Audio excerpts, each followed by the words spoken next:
Hello everybody. आज हम lycopodium plant पढ़ेंगे। लाइकोपोडियम की जो स्पोरोफिटिक प्लांट है उसका बेसिक स्ट्रक्चर और उसकी जो स्पीशीज़ हैं, सब स्पीशीज़ हैं और उसके साथ उसकी क्लासिफिकेशन इस वीडियो में हम देखेंगे। टेरिडोफाइट्स में जैसा कि हमने टेरिडोफाइट्स में स्टीलर सिस्टम, जनरल क्लासिफिकेशन और राइनिया पढ़ा है जो कि फॉसल प्लांट था। अब नया प्लांट जो है वो लाइकोपोडियम है। प्लांट आपको देखने में कैसे दिखेगा, इस तरह की प्लांट होता है जिसमें कि मेन प्लांट है और ऊपर की तरफ ब्रांचेस निकली हुई हैं। इन पे छोटी छोटी पत्तियां लगी हुई हैं जिसको हम माइक्रोफिलस लीव्स कहते हैं, इस तरह से। और ऊपर यहाँ पर शंकु, कोन या स्ट्रॉबलस है, नीचे रूट्स या जड़ें निकली हुई हैं। तो बेसिक प्लांट आपको इस तरह से देखने को मिलेगा। सबसे पहले इसका क्लासिफिकेशन देखते हैं हम। क्लासिफिकेशन सिस्टमेटिक पोजीशन जो है इसकी, टेरिडोफाइटा में डिवीजन लाइकोफाइटा सबसे पहला। टेरिडोफाइट्स में 4 डिवीजन्स होते हैं, साइलोफाइटा, लाइकोफाइटा, स्फिनोफाइटा और टेरोफाइटा। उसी के अंतर्गत सेकेंड डिवीजन जो है लाइकोफाइटा, वो इसमें लाइकोपोडियम आता है। सेकेंड आता है, फिर आता है क्लास ई लिगुलोप्सिडा। ई लिगुलोप्सिडा से मतलब है, देखिए हिंदी में क्या होता है जब हमें कोई चीज़ नहीं होती है, जैसे कि अक्षम, सक्षम या आदर, अनादर। जब लगता है तो इसका मतलब होता है नहीं, जबकि इंग्लिश में ई लगने का मतलब होता है वो चीज़ अनुपस्थित है या नहीं है। तो यहाँ पर ई लगा हुआ है। ई का मतलब होता है कि इसमें जो लिग्यूल होता है, लिग्यूल क्या होता है कि एक पत्ती के ऊपर एक और जीभ के आकार की संरचना होती है, इस तरह से, जो कि आपको इसके नेक्स्ट मेंबर हम पढ़ेंगे सिलेजिनेला, उसमें देखने को मिलेगी। तो सिलेजिनेला जो है वो लिगुलोप्सिडा में आता है और लाइकोपोडियम जो मेंबर अभी हम पढ़ रहे हैं वो ई लिगुलोप्सिडा में आता है। तो लिग्यूल हो गया ये और ई लग गया, यानी कि यहाँ पर ये अनुपस्थित होता है। तो क्लास ई लिगुलोप्सिडा, ऑर्डर लाइकोपोडियल्स, ऑर्डर के अंदर एल्स लग जाता है पीछे। अगर क्लास होती है तो ऑप्सिडा लगता है और डिवीजन होता है तो फाइटा लगता है। फिर जीनस, फैमिली है लाइकोपोडिएसी, ACEAE लगता है फैमिली में, तो लाइकोपोडिएसी और जीनस लाइकोपोडियम। तो एक बार वापस देखते हैं क्लासिफिकेशन आपको लर्न करनी ही है, प्रैक्टिकल में भी आपके आएगी और थ्योरी में भी आती है। प्रैक्टिकल में आपको जो इस प्लांट को आप डिस्क्राइब करेंगे तो वहाँ पर आपको मैटर के साथ साथ जो इसके बारे में डिस्क्रिप्शन है उसके साथ साथ आपको क्लासिफिकेशन, और हर क्लासिफिकेशन यानी कि डिवीजन लाइकोफाइटा है तो उसके पॉइंट्स लिखने पड़ेंगे, क्लास के पॉइंट्स, ऐसी तरह से सब चीज़ों के पॉइंट्स आपको 2-2 पॉइंट, 1-1 पॉइंट, 2-2 पॉइंट देने पड़ेंगे। तो यहाँ पर एक बार वापस देख लेते हैं, लाइकोफाइटा, ई लिगुलोप्सिडा, लाइकोपोडियल्स, लाइकोपोडिएसी और लाइकोपोडियम। तो ये तो इसकी क्लासिफिकेशन हो गई। अब नेक्स्ट स्लाइड में हम देखते हैं कि प्लांट आपको कैसा दिखा। देखिए ये अभी मैंने प्लांट बनाया भी था और यहाँ पर ये चित्र जो दिख रहा है ये लाइकोपोडियम का प्लांट है। नीचे की तरफ इसमें राइजोम, जो भूमिगत तना होता है या अंडरग्राउंड स्टेम होती है, उसको हम राइजोम या प्रकंद बोलते हैं, जो यहाँ पर आपको दिख रहा है। और इसी में से एरियल ब्रांचेस भी निकलती हैं। एरियल ब्रांचेस यानी कि ऊपर की ओर जो शाखाएं निकल रही हैं उन्हें हम बोलते हैं एरियल ब्रांचेस, ये वाली। तो एरियल ब्रांचेस भी निकल रही हैं और राइजोम भी है। तो ये तो इसका तना हो गया। अब यहाँ देखिए पूरा तना जो है वो छोटी छोटी पत्तियों से घिरा हुआ है, लीफ हैं। ये जो छोटी छोटी पत्तियाँ हैं, इन छोटी पत्तियों को हम बोलते हैं माइक्रोफिलस। प्लांट माइक्रोफिलस है, लीफ माइक्रोफिल्स है, यानी कि जब तने को घेरे हुए और छोटे आकार की पत्तियां होती हैं उन्हें हम माइक्रोफिल्स कहते हैं। और अगर इसको स्टीलर सिस्टम में, एनाटॉमी में अगर अपन को देखना हो तो क्या बोलेंगे, ऐसी पत्तियां जो माइक्रोफिल्स होती हैं उनमें सिर्फ लीफ ट्रेस पाया जाता है, लीफ गैप अनुपस्थित होता है, जो पहले के वीडियोस में हम पढ़ चुके हैं। अगला आता है, नीचे जो निकले हुए हैं इनको रूट्स बोलते हैं अपन। रूट्स यानी कि जड़ें। जड़ें यहाँ पर अपस्थानिक जड़ें होती हैं, और ये जहाँ जहाँ पर भी ऊपर की ओर तना जा रहा है उसके नीचे से ये जड़ें निकली हुई होती हैं। अब कॉमन नेम इसमें है। कॉमन नेम यानी कि इनको और दूसरे नामों से बुलाते हैं। ग्राउंड पाइन्स, एक ग्राउंड पाइन नाम है इसका। दूसरा है club moss. Club moss ground pine के नाम से भी इन्हें जाना जाता है। यहाँ पर देखिए पत्तियाँ हैं। पत्तियाँ अलग अलग तरह की पाई जाती हैं इसमें, लाइकोपोडियम में। कुछ पत्तियाँ जो होती हैं वो कुछ स्पीशीज़ ऐसी होती हैं जिनमें पत्तियाँ जो हैं वो शल्कवत यानी कि स्केली होती हैं और वेजिटेटिव होती हैं। वहीं दूसरी ओर कुछ क्रॉस के आकार में लगी हुई होती हैं, यानी कि एक ही नोड के ऊपर दो छोटी और दो बड़ी हैं और क्रॉस के आकार में बनी हुई हैं। वहीं दूसरी ओर दो प्रकार की पत्तियां हों, डायमॉर्फिक लीफ, तो इस तरह की सिचुएशन भी आती है।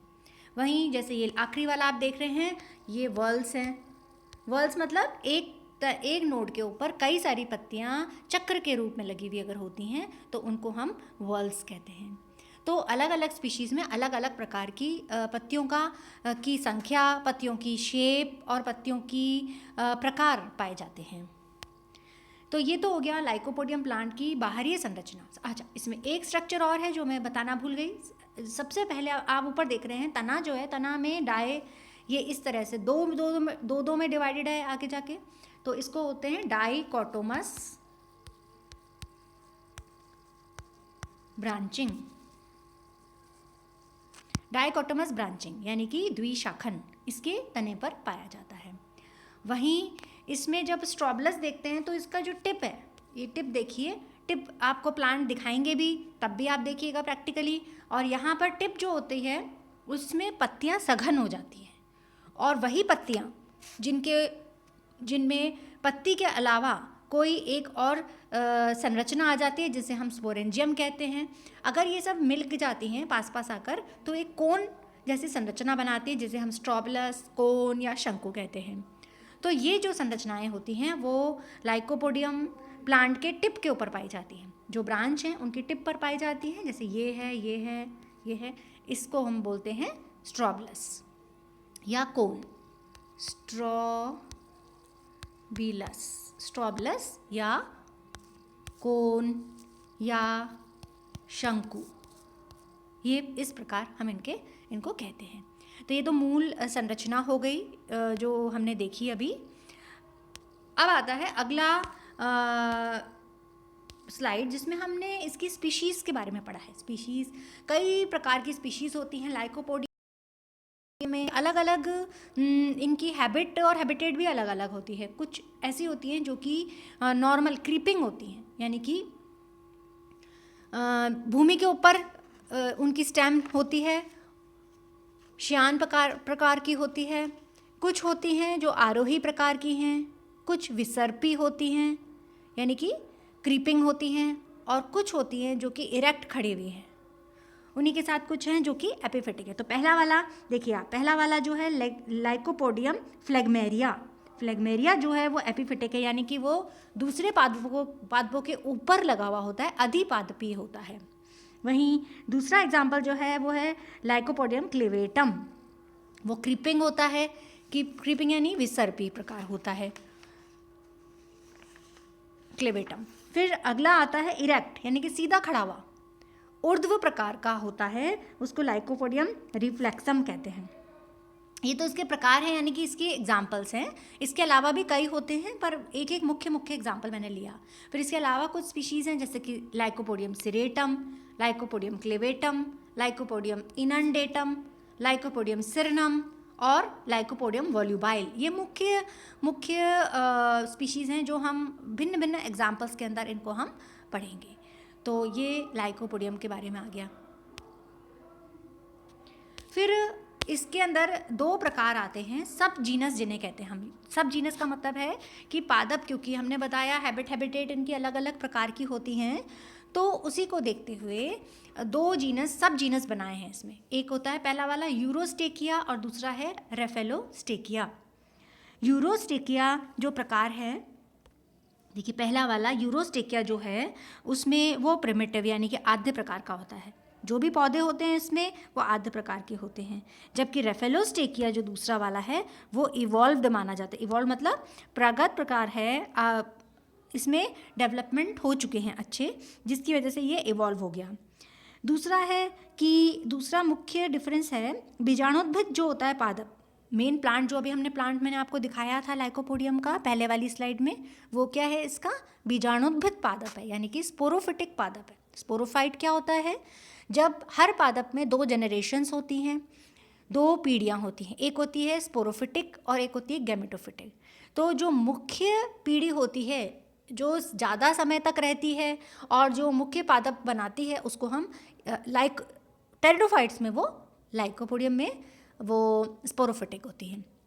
तो यहाँ पर इन्होंने दिया है बीजाणुद्भिद पादप जो है ऊर्ध्व या अधिपादपी होता है। तो जो यूरोस्टेकिया वाली स्पीशीज़ होंगी उसमें किस प्रकार का होगा, वो या तो ऊर्ध्व यानी कि इरेक्ट होगा या फिर वो अधिपादपी यानी कि एपिफिटिक होगा। दूसरे पादपों के ऊपर उग रहा है तो वो अधिपादपी होगा। जबकि रेफेलोस्टेकिया में वो श्यान या विसर्पी प्रकार का होगा। श्यान मतलब क्रीपिंग है, जमीन पर लेटा हुआ वो ग्रो कर रहा है, तो वो विसर्पी प्रकार का होगा। तीसरी है बीजाणु जो पर्ण है कायिक पत्तियों के समान होती है। अभी मैंने आपको बताया था कि जैसे ये तना है, इस पर पत्तियाँ लगी हुई हैं, ये इस प्रकार आगे की पत्तियाँ जो होती हैं वो सघन हो जाती हैं एकदम ऐसे, और वो एक कोन की संरचना बना देती हैं, कोन का शेप बना देती हैं या शंकु का शेप बना देती हैं। तो ये कह रहे हैं कि हैं आखिर वो पत्तियां ही, नीचे वाली पत्तियां ही एक साथ जुड़ गई हैं, सघन हो गई हैं और उन्होंने स्पोरेंजिया या बीजाणु धानियाँ अपने ऊपर धारण कर ली हैं। तो यहाँ पर जो तीसरा पॉइंट देखिए, बीजाणु पर्ण कहते हैं उनको, वो पर्ण जिनके ऊपर बीजाणु धानियाँ लगी हुई होती हैं उन्हें हम बीजाणु पर्ण कहते हैं। तो बीजाणु पर्ण जो होती हैं वो कायिक पत्तियों के समान ही होती है, जबकि रेफेलोस्टेकिया में वो कायिक पत्तियों से अलग होती है। मतलब दोनों आप अंतर बता सकते हैं, ये वेजिटेटिव यानी कि कायिक पर्ण है और ये बीजाणु पर्ण है। चौथा अंतर जो आता है इसमें वो आती है अपस्थानिक जड़ें। जड़ें जो निकल रही हैं वो अक्ष के आधारीय भाग से निकल रही हैं। जैसे ये बताया ऊपर की तरफ ये जा रही है तना और नीचे की तरफ जड़ है, तो जड़ जो निकल रही है ये तो हो गई स्टेम, जड़ जो निकल रही है वो उसके तना जहाँ है उसके नीचे से ही निकल रही है। तो ऐसी जब परिस्थिति होती है कि जब आधारीय भाग से उत्पन्न होती हैं तो उनको हम यूरोस्टेकिया में डालते हैं।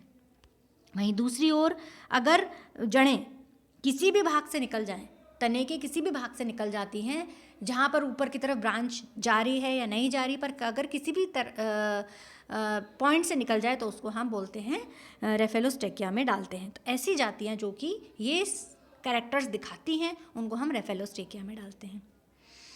फिर अगला आता है पॉइंट, इसमें जो वर्धी जनन यानी कि वेजिटेटिव रिप्रोडक्शन जो होता है वो पत्र कलिकाओं के द्वारा होता है। कई प्रकार के वेजिटेटिव रिप्रोडक्शंस होते हैं, तो उनमें से जो वेजिटेटिव रिप्रोडक्शन बल्बिल्स या पत्र कलिकाएँ द्वारा भी होता है तो वो इसमें यूरोस्टेकिया में पाया जाता है, जबकि रेफेलोस्टेकिया में जो भी स्पीशीज़ होती हैं उनमें वो अनुपस्थित होता है।